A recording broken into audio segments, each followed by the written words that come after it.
Magandang umaga po sa ating lahat, mga kapatid. Magandang umaga po, Father. Araw ng Lunes, panibagong isang linggo muli ang ibibigay ng Diyos sa atin.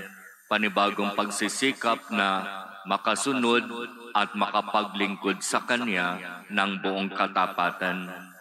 Sa ating ebanghelyo, narinig natin kung papaanong sinasabi ang ating Panginoon ay nakatingin sa mga nandoroon sa templo.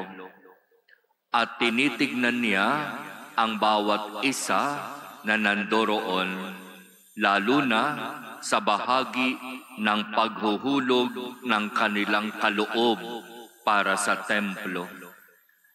At magandang dito sa bahaging ito ay pagnilayan nating mabuti ang sinasabing ng tumingin si Jesus.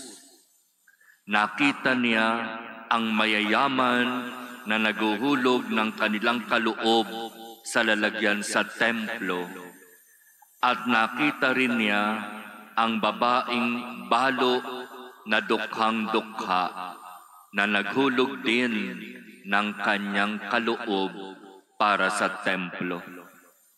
Nakita ni Jesus ang lahat ng ito. Walang maitatago, walang maililihim kay Jesus.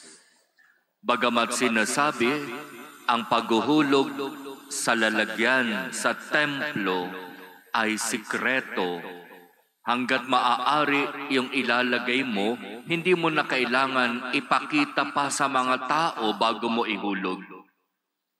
Sikretong pagbibigay ng kaloob para sa templo. Bagamat sinisikreto sa kapangyarihan ni Jesus, alam niya ang lahat. Kaya nga sinabi niya, yung mga mayayaman ang inihulog, bahagi lang ng hindi na nila kailangan. Habang ang dukhang babaeng balo ang inihulog yung kung ano ang kailangan niya. Pero ibinigay niya at inihulog para sa pangangailangan sa templo. At sa lahat ng nakitang ito ni Jesus, sinabi niya, "Sinasabi ko sa inyo, ang dukhang balong iyon ay naghulog ng higit kaysa kanilang lahat." Bakit? Sapagkat karamihan bahagi lang ng kanilang pera ang kanilang ibinigay, habang ang dukhang babaeng balo, ibinigay niya ang buo niyang ikabubuhay. Magandang tanungin natin ang ating mga sarili. Kapag tayo ba ay nagbibigay sa pangangailangan ng templo, katulad ba ng mayayaman sa ebanghelyo, ang ibinibigay ba natin ay bahagi lang ng hindi na natin kailangan, na kahit nagbigay ka, wala kang naging pakiramdam na nawala sa'yo. Kasi extra, bahagi lang, hindi mo naman talaga yan kailangan. Iyan ay talagang for charity purposes. Hindi iyon ang tunay na pagbibigay para kay Jesus. Ang kanyang sinasabing tunay na pagbibigay ay yung dahil nagbigay ka, may nawala sa'yo. Kailangan mo yun, pero dahil gusto mong tumulong, ibinigay mo. Kaya nga sabi niya, ang dukhang babaeng balo, ang ibinigay niya, ang kanyang buong ikabubuhay. At sa pagbibigay niya noon, wala nang maiiwan pa para sa kanya. Papaano siya mabubuhay? Bahala na ang Diyos. Hindi ito ang kaisipan natin, di ba? Ang kaisipan natin, magbibigay ako, pero mag-iiwan ako ng para sa akin. Hindi ko ibibigay lahat sapagkat kapag ibinigay ko lahat, wala namang magbibigay sa akin ng kung ano ang kailangan. Pero ang punto ng Ebanghelyo, magbigay tayo ng mula sa puso.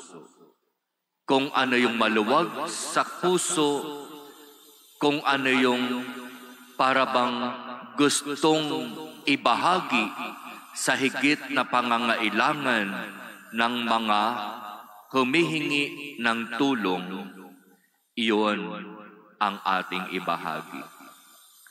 Kapag ang pinag-uusapan ay itong ebanghelyong ito, palagi kong idinadagdag yung mga nagiging panawagan ng simbahan para magbigay tulong sa mga kapatid na nangangailangan. Sinimulan natin dito sa parokya yung tinatawag nating Pass It On project.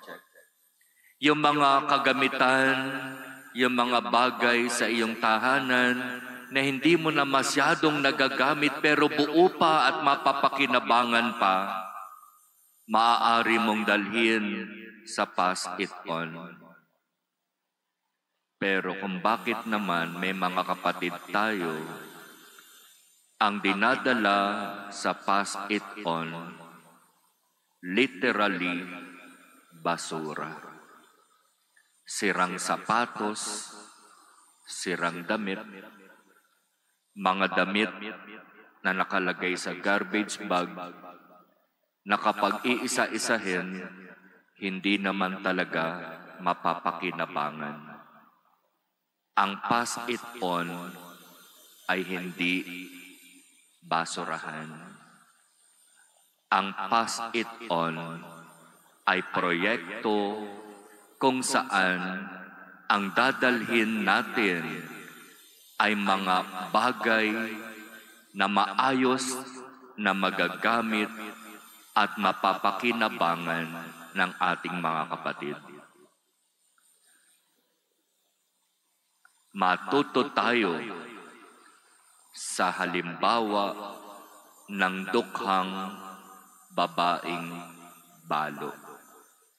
Nagbigay ng buo niyang ikabubuhay at nakita ito ni Jesus. At kung kilala natin ang ating Panginoon, wala mang natira sa babaeng balo na ito dahil sa kanyang pagbibigay para sa templo. Naniniwala tayo na hindi siya pinabayaan ni Jesus.